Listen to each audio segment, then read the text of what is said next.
하나님 아버지와 우리 주 예수 그리스도를 쫓아 은혜와 평강이 오늘 모이신 여러분과 함께 하기를 바랍니다. 아멘. 자, 여러분 혹시 그 만들기나 조립 같은 거 좋아하세요? 만들기나 조립하는 거? 네. 뭐 사람에 따라 만들기를 좋아하고 잘하는 사람이 있어요. 저는 잘할까요? 못할까요? 저는 잘 못합니다. 뭔가를 이렇게 다 만들고 보면요. 만들다 보면 다 완성했는데 꼭 부품이 남아있어요. 예전에 그 일본에 있을 때 제가 니토리라는 곳을 자주 이용했거든요. 가구점인데 가구를 구입을 거기서 많이 했습니다. 니토리에서 파는 가구는 주로 이렇게 구매자가 사서 조립해야 되는 그런 가구였어요. 일반적으로 가구 조립은 어렵지 않아요. 하지만 저는 워낙에 조립에 취미도 없고 잘하지도 못해서 조립 다 해놓으면은 뭐가 남아요? 부품이 남아있어요. 그리고 조립한 가구가 어떻게 돼요? 흔들리거나 다리가 잘못 달려있거나 그렇게 되기도 했습니다. 잘못 조립한 거죠. 그러니까 잘못 조립하면 어떻게 해야 됩니까? 도로 다시 다 분해해서 처음부터 다시 조립해야 합니다. 그래야 가구 본연의 쓰임대로 쓸 수가 있는 것이에요. 만일 잘못 조립하고도 그냥 사용하면은 어떤 문제가 생기겠어요? 언젠가는 가구가 쓰러질 수도 있고 무언가를 걸 수도 올려놓을 수도 없게 될 것입니다. 잘못 조립해 놓고서 화려한 문양을 새겨놓거나 아니면 장식을 해놓는다면 어떻겠어요? 그냥 모양만 좋은 잘못된 가구가 되는 것이에요. 오늘 복음서에서 등장한 예루살렘 성전이 바로 이 잘못 조립된 가구와도 같았습니다. 성전 나름대로 쓰임이 있습니다. 하나님께서 우리 사람을 만나주시는 곳, 우리 사람의 죄를 씻고 용서받는 곳, 만민을 위해 기도하는 곳, 가난한 사람과 소외된 사람을 구제하는 곳, 그곳이 성전이었습니다. 그러나 예수님 시대의 성전은요, 그 역할을 하지 못했습니다. 성전의 뜰에는 장사꾼이 가득했어요. 부자들은 성전에 와서 큰 헌금을 하고 자신의 부를 자랑했지만 가난한 사람은 창피를 당하며 헌금을 해야 됐습니다. 도움을 받아야 하는 가난한 과부조차도 자신의 생활비의 전부를 헌금으로 내야 했습니다. 하나님께 드릴 제물은 다시 재사용되었고 장사꾼들은 제사장들과 뒷거래를 했습니다. 그렇게 해서 모인 성전의 돈은 제사장들과 장사꾼과 정치인과 성전의 사람들의 배를 불렸어요. 예루살렘 성전의 재물이 많다는 소문이 주변 나라와 로마 귀족의 귀에 들어갈 정도였습니다. 그래서 오늘의 복음서에서 예수님께서는 이 성전이 무너질 것이다 라고 말씀하신 것입니다. 성전이 성전의 역할을 하지 못하기 때문입니다. 성전이 가난한 사람들을 외면하기 때문입니다. 성전이 하나님을 잊어버렸기 때문입니다. 구약성경 역대하 36장에는 하나님의 은혜로 바벨론 포로로 잡혀갔던 사람들이 70년 만에 귀향하는 그런 일이 쓰여져 있습니다. 그리고 에스라와 스룹바벨을 통해 예루살렘 성전이 세워지고 느헤미야를 통해 무너졌던 예루살렘 성문과 성벽이 재건됩니다. 포로로 잡혀있던 자들이 돌아와서 가장 먼저 한 일은 바로 성전을 세우는 것이었습니다. 재미있는 것은 이 성전을 세우는 데 드는 비용을 바벨론을 무너뜨린 메데 바사 연합군이 이 돈을 대었다라는 것이에요. 그러니까 메데는 메디아고 바사는 페르시아입니다. 그리고 이 연합국은 지금의 이란이 되었어요. 하나님은 그 메데 바사 연합국의 초대 왕이었던 고레스의 마음을 움직이셨습니다. 바벨론의 포로로 잡혔던 사람들을 돌려보내게 하시고 무너진 성전과 성을 재건하게 하셨습니다. 예루살렘 성전과 성전을 둘러싼 예루살렘 성이 다시 세워진다라는 것. 이것은 하나님과 이스라엘의 관계 회복을 나타내는 것이었습니다. 하나님은 다시 성전에서 자신의 백성을 만나주실 것이고 성전을 통해 일해 주실 것이기 때문입니다. 그리고 성전에는 나와 있지 않지만 약 80년 동안 이스라엘은 독립하기도 했습니다. 독립하게 된 계기도 성전 때문이었습니다. 이방 나라들과 신들로부터 성전을 지키고자 했던 제사장 마타티아가 독립을 외쳤고 이 마타티아를 통해 이스라엘은 독립을 맞이하게 됩니다. 그런데 이 독립도 오래가지 못합니다. 독립의 중심에는 성전이 있었고 제사장 마타티아의 아들이 왕과 대제사장을 겸직하였기 때문에 성전은 곧 권력의 장소가 되고 맙니다. 그리고 시간이 지나자 이 성전의 힘을 둘러싸고 암투와 내전이 일어나기 시작했습니다. 성전 때문에 독립을 했고 성전 때문에 망하게 된 것이에요. 성전을 둘러싼 내전은 로마를 끌어들였고 결국 이스라엘은 로마의 속국이 되고 맙니다. 성전을 계기로 일어났던 80년간의 독립은 성전의 부패로 망하게 된 것입니다. 이렇게 로마의 속국이 되고 난 뒤 여러분들이 잘 아시는 헤롯이라는 사람이 새 왕이 됩니다. 그리고 성전은 점점 더 부패해가기 시작했습니다.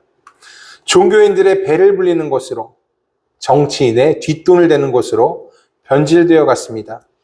가난한 과부에게서까지 헌금을 받으며 성전의 모습은 점점 화려해지기는 하였습니다.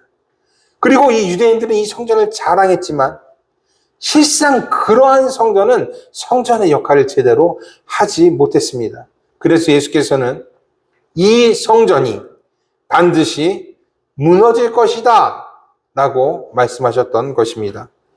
그러나 제자들은, 더 나아가서 유대인들은 성전이 무너진다라는 것을 상상조차 할 수가 없었어요. 성전은 하나님께서 자신들을 굳게 지켜주시고 있다라는 그런 신앙의 상징이었고 예수님의 말씀과는 반대로 성전이 너무나도 굳건히 서 있기 때문이었습니다.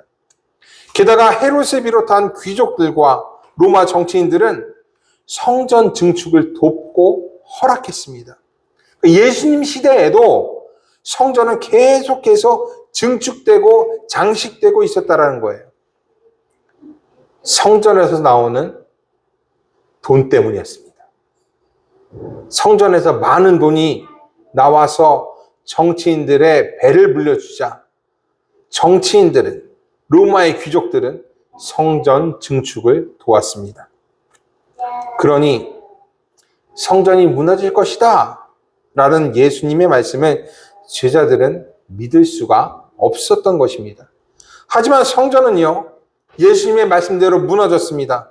AD 70년경 예루살렘 성전은 로마에 의해 무너졌습니다. 우리가 잘 알고 있는 성전 서쪽의 벽, 통곡의 벽이죠. 이 벽을 제외하고는 모두 무너졌습니다. 이것이 자신의 역할을 잃어버린 성전의 최후였습니다. 그리고 오늘의 복음서 3절에서 8절까지의 말씀은 이런 성전이 무너졌을 때 일어날 일에 대한 것입니다. 예수님께서는 성전이 무너질 것이라고 말씀하시면서 제자들에게 조심하라 라고 말씀하십니다. 제자들의 몇 명은 예수님께 성전이 언제 무너질 것인지, 어떤 징조가 일어날 것인지를 물어요. 그것이 오늘의 복음서 3절과 4절에 있는 말씀입니다. 베드로와 야고보와 요한과 안드레가 조용히 묻되 우리에게 이르소서 어느 때에 이런 일이 있겠사오며 이 모든 일이 이루어지려 할 때에 무슨 징조가 있사오리이까. 예수께서는 성전이 무너질 때 사람의 미혹이 있을 것이다 라고 답하십니다. 난리가 일어나고 난리의 소문이 퍼질 것입니다. 민족이 민족을, 나라가 나라를 대적할 것입니다. 예수님의 말씀대로 이 일은 하나도 빠짐없이 이루어졌습니다. 이 멸망의 시작은 플로루스라는 로마 총독부의 총독으로부터 시작되었습니다. 요세푸스라는 유대인 역사가는 유대 전쟁사라는 그 책을 기록했는데 이 책은 예루살렘 성전이 어떤 계기로 무너지게 되었는지가 이지에 대해서 아주 굉장히 잘 쓰여져 있습니다. 여기 화면에 보이시는 사람이 요세푸스이고 제가 참고한 책이 유대 전쟁사라는 이런 책입니다. 요세푸스에 따르면 이 플로루스는 돈을 밝히고 유대인들의 재산을 약탈하며 잔인하고 늘 성전의 재물을 탐하는 자였다고 합니다. 그 이를 유대인 지도자는 틈이 나면 이 플로루스의 만행을 로마 귀족들과 또는 로마의 황제에게 고발하려고 했습니다. 그래서 이 플로루스라는 사람은 자신이 한 일을 은폐하기 위해서 로마와 이스라엘의 전쟁을 부추겼어요. 자신이 유대 지역의 총독임에도 불구하고 로마가 들어와서 이스라엘을 갖다가 멸망시켜 버리기를 원했다는 것이. 그리고 이러한 갈등 속에서 실제로 전쟁은 일어나게 됩니다. 전쟁의 발달은요, 별일이 아니었어요. 가이사라라는 지역이 있어요. 여러분 들어보셨어요? 가이사라? 지중해 쪽에 있는 가이사라. 사마리아 땅이에요. 그런 지역에 유대인의 회당이 있었습니다. 그리고 그 회당 옆에 땅 주인이 있었어요. 이 땅 주인은 헬라인이었습니다. 그래서 그 헬라인에게 회당 사람들은 그 땅을 회당에게 팔라라고 청했어요. 시세의 몇 배를 제한했지만 헬라인이었기 때문에 땅 주인은 그 청을 거절하고 보란 듯이 그 자리에 작업장을 만들어 버립니다. 이에 회당 사람 중 몇 사람이 격분했습니다. 그 공사를 방해했고, 플로루스는 이 공사 방해가 불법이었기 때문에 유대인들이 방해를 하지 못하도록 조치합니다.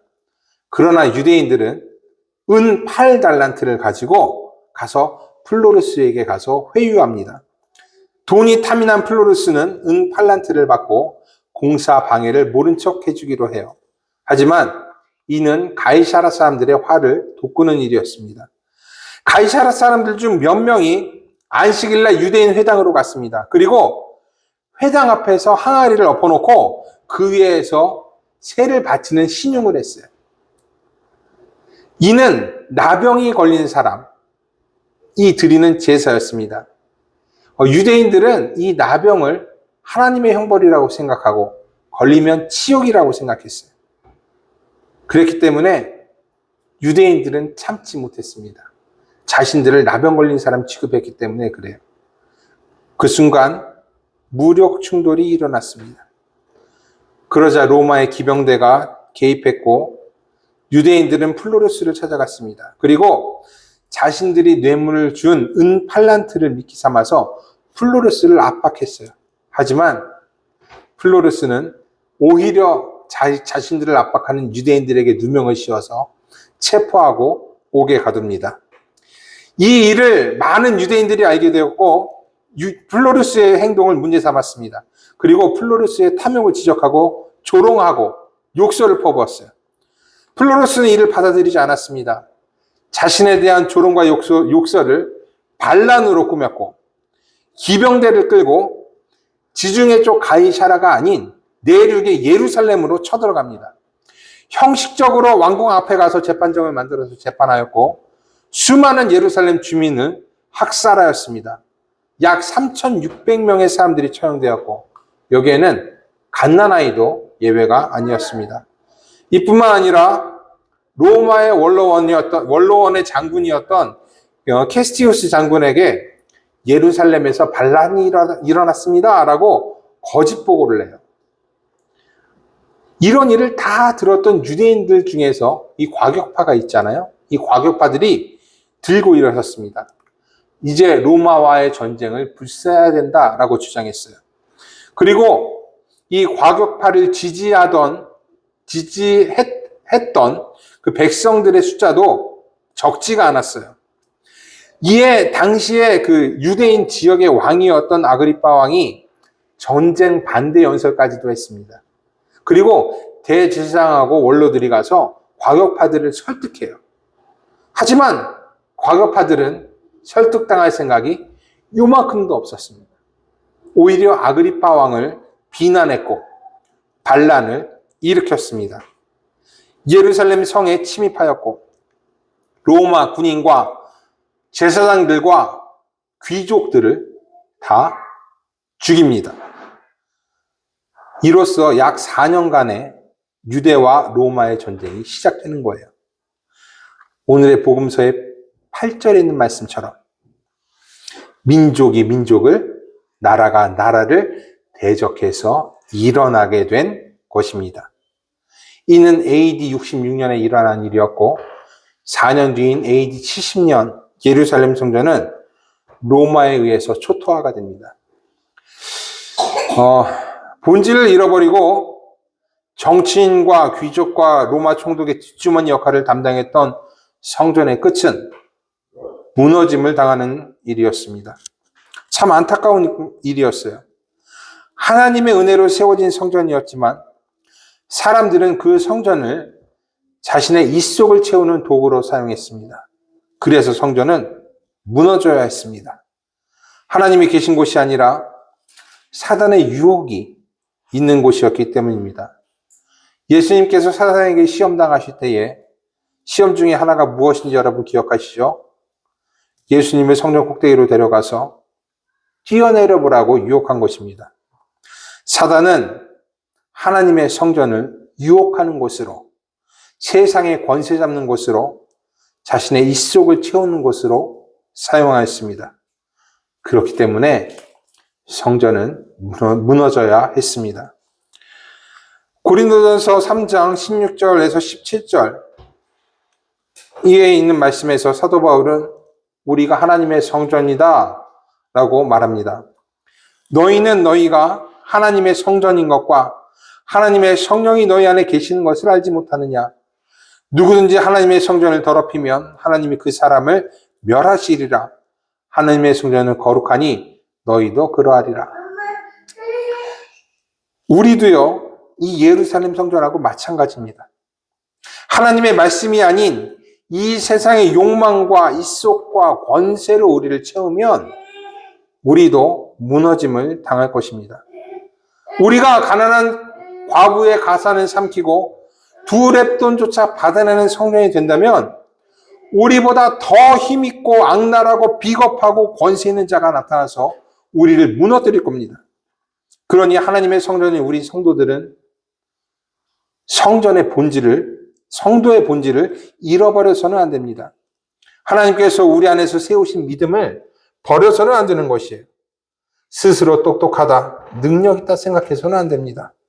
하나님께서는 세상의 미련한 것을 택하사 지혜 있는 자들을 부끄럽게 하시고 세상의 악한 것들을 택하사 강한 자들을 부끄럽게 하시는 분이시기 때문입니다. 그러니 끝까지 여러분 믿음의 선한 싸움을 싸우십시오. 이로 인해 때로는 손해를 보고 때로는 사람들에게 미움을 받을 수가 있습니다. 사람들에 의해 명예가 훼손되고 재판대로 갈 수도 있습니다.